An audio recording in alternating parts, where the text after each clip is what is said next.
the hell do you think you're doing? Shopping. Yeah, well, you're gonna have to pay for all this stuff. Hey, no problem. Just give me all the money in your cash register. Are you nuts? Do I look like I'm nuts? No. And I'd like a pack of Morley. Menthols. The hard pack.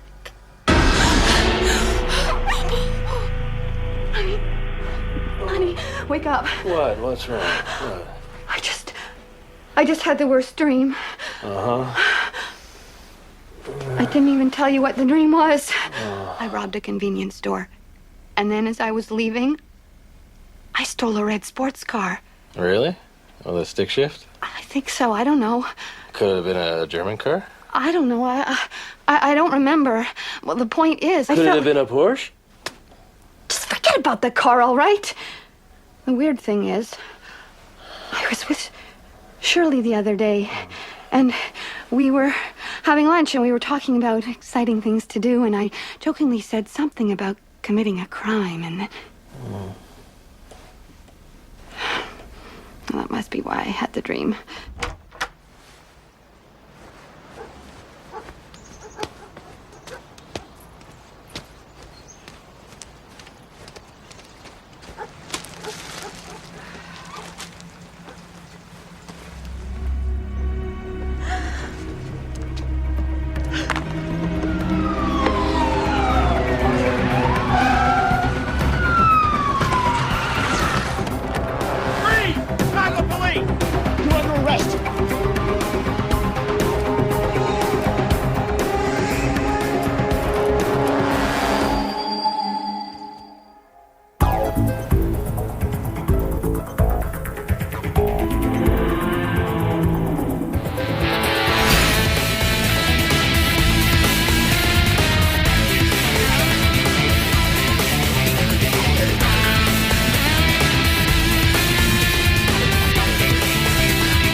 So I heard the screams and I instinctively dove in.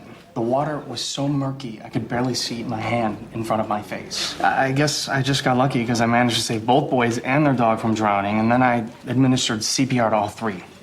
Then we took them to Children's Hospital. Well, not the dog, but right. That's where I work. I specialize in prenatal heart surgery.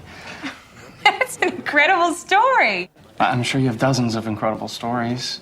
Well, emphasis on the incredible part. So what's life like when you're not working at the hospital?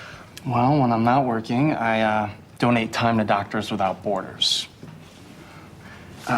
You sure you don't want to try this? It's fantastic. Oh, no. God, I'm positive. If I eat chocolate, I might as well just apply it directly to my hips.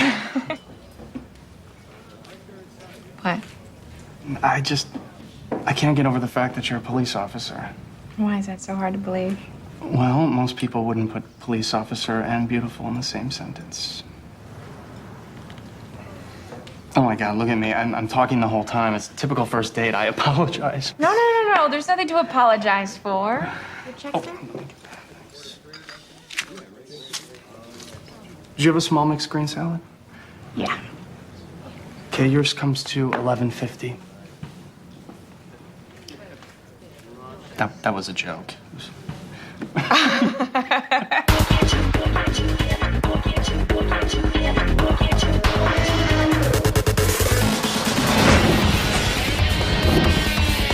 City is in the middle of a crime spree.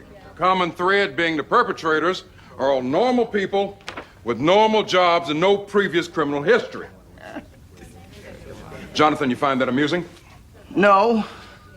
Well, it's just that every time a so-called normal person gets arrested, when the reporters interview the neighbors, they always say he was a quiet guy who kept to himself, when statistically speaking, these quote-unquote normal people are 32% more likely to be pushy loudmouths who stick their noses in everyone's business. Just yesterday, a CPA carjacked a minivan filled with rabbis. An 83-year-old grandmother bungee jumped off of the Hancock building, and a Cubs fan was the victim of a drunken shooting by a player. Not slamming Sammy. Obviously, we're looking at some kind of parasitic link that takes control over the host body. Do we know what kind of parasite? Oh, no. Do we know how to contain it? No. Well, do we know how it moves from one person to the next? No. Well, then why is it obvious we're dealing with a parasite? It's Jonathan's theory. It makes the most sense, and I'm going with it. This time. Now, all the crimes fit a pattern, except for one yesterday. A liquor store robbery where the suspect was described as being nearly 4 foot tall and seemed to know what he was doing. 4'1". Carl!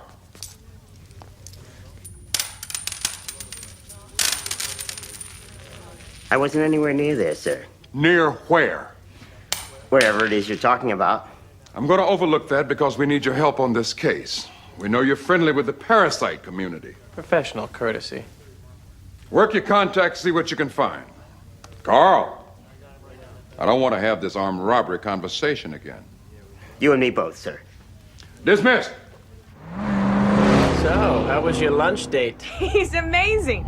Did I tell you he once sang the national anthem at a Cubs game?